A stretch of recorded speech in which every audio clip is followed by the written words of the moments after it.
जय शिव शंभू मित्रों, कैसे हैं आप सब। आप सभी का बहुत बहुत स्वागत है मेरे YouTube चैनल पर। तो आज हम आपको बताने वाले हैं कि भगवान शिव अवघड़दानी कैसे। भगवान शिव को अवघड़दानी क्यों कहा गया है, यह भगवान शिव को नाम कैसे पड़ा अवघड़दानी, यह कैसा नाम है। आप भी सोचते होंगे आखिर अवघड़दानी क्यों है भगवान शिव। यह नाम भगवान शिव का जैसा नाम है अवघड़दानी, वैसे ही भोलेनाथ हैं। भोलेनाथ के जो नाम है वह भोलेनाथ के अनुसार ही रखे गए हैं। जब आप शिव पुराण पढ़ेंगे तब आपको पता लगेगा, हर एक नाम का रहस्य आपको मिलेगा। तो दोस्तों, अवघड़दानी भगवान शिव क्यों नहीं है। जब भगवान शिव ऐसे ऐसे भक्तों पर कृपा करते हैं जो हमारी नजरों में चोर हैं और महापाप करते हैं, उनको भगवान शिव कैसे मिल जाते हैं। एक कथा है, शिव पुराण की एक कथा है। एक चोर भगवान भोलेनाथ के मंदिर में चोरी करने के लिए घुस गया। अब वहां पर तो अंधेरा था। उस चोर को वहां पर कुछ दिखाई भी नहीं दे रहा था। तो चोर ने क्या किया कि अपने वस्त्र जलाकर वहां पर पहले उजेला किया। इसके बाद में जो भी भगवान शिव के मंदिर में होता क्या है, घंटा वंटा और ज्यादा कुछ तो होता नहीं है। तो वह भगवान शिव का घंटा उतारने लगा। अब भगवान शिव कैसे प्रसन्न हो गए। भगवान शिव ने उस चोर का हाथ पकड़ लिया और भगवान भोलेनाथ उस चोर से ही प्रसन्न हो गए, क्योंकि उसने अपना कपड़ा जलाकर भोलेनाथ के मंदिर में उजेला किया था। हम लोग, आप लोग दूसरों की बुराइयां खोजते रहते हैं, बुराइयां खोजते रहते हैं। अच्छाइयां खोजो, बुराइयों को त्याग दो। बुराइयों को पीछे करके अच्छाइयों पे ध्यान देना चाहिए। तो भगवान भोलेनाथ ने क्या किया, उसके अच्छाई पर ध्यान दिया। सिर्फ कितना कि उसने अपने वस्त्र जलाकर भोलेनाथ के मंदिर में उजेला कर दिया। इतने में भगवान प्रसन्न हो गए। तब वह चोर भी रोने लगा।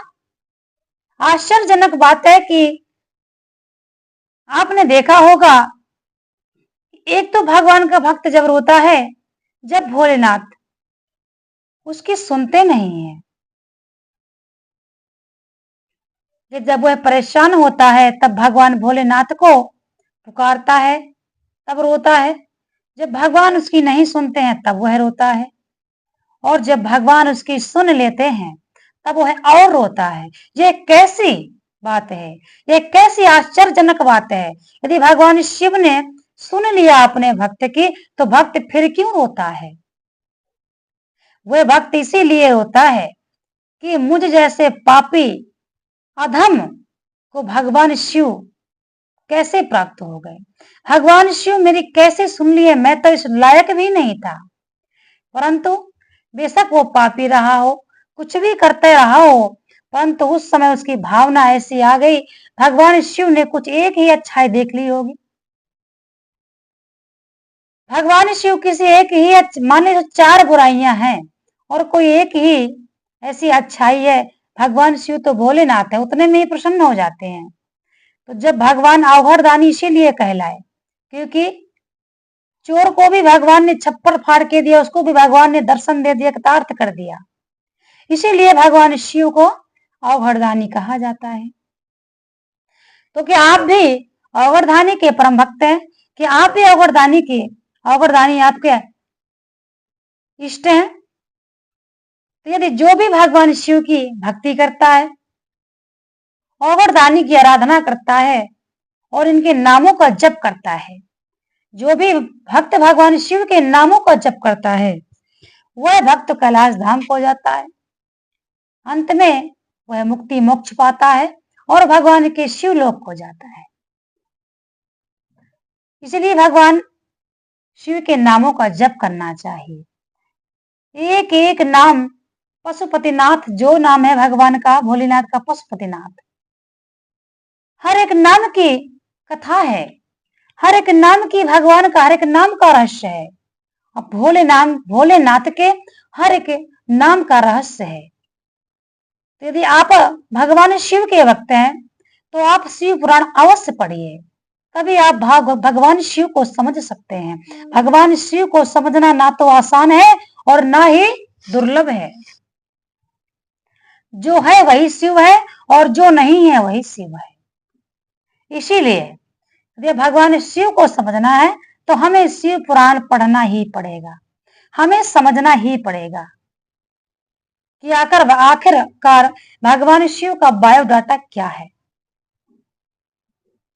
इसलिए दोस्तों, भगवान शिव अवगढ़दानी हैं, क्योंकि वह हम जैसे पापियों पर भी कृपा करते हैं।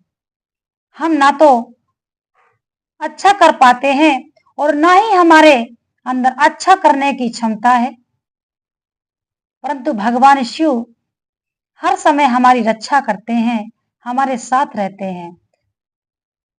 हर मनुष्य भगवान शिव का अंश है, ईश्वर का अंश है।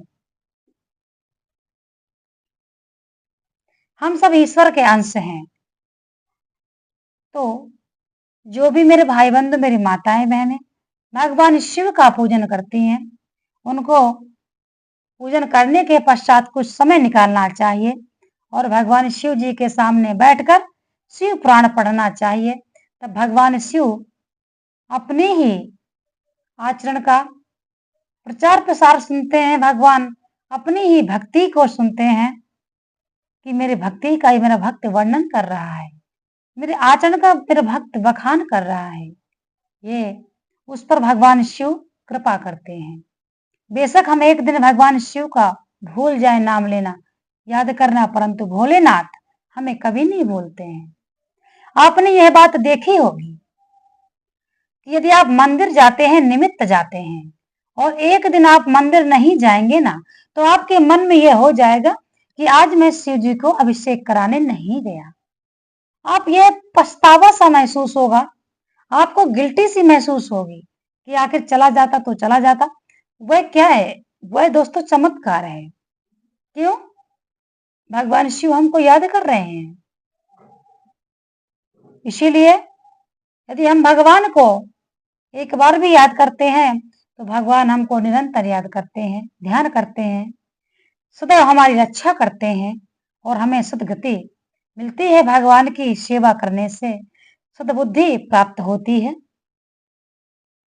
इसीलिए भगवान शिव को समझने के लिए हमें शिव पुराण पढ़ना ही पड़ेगा। शिव पुराण में भगवान शिव की भक्ति का वर्णन, भगवान शिव के आचरण कैसे थे उसका वर्णन, भगवान शिव कौन है उसका वर्णन, माता पार्वती, तभी आप पढ़ेंगे और जानेंगे। तो उससे क्या होगा कि जो भी आप भक्ति करते हैं भगवान शिव की 1 घंटा, तो उसके पढ़ने के पश्चात आप भगवान शिव की भक्ति 4 घंटा करेंगे। ऐसी है शिव की महिमा, ऐसी है हमारे भोलेनाथ की महिमा कि हम जैसे पापी अधमों को भी भगवान शिव शरण देते हैं। हमारे ऊपर भगवान शिव कृपा करते हैं।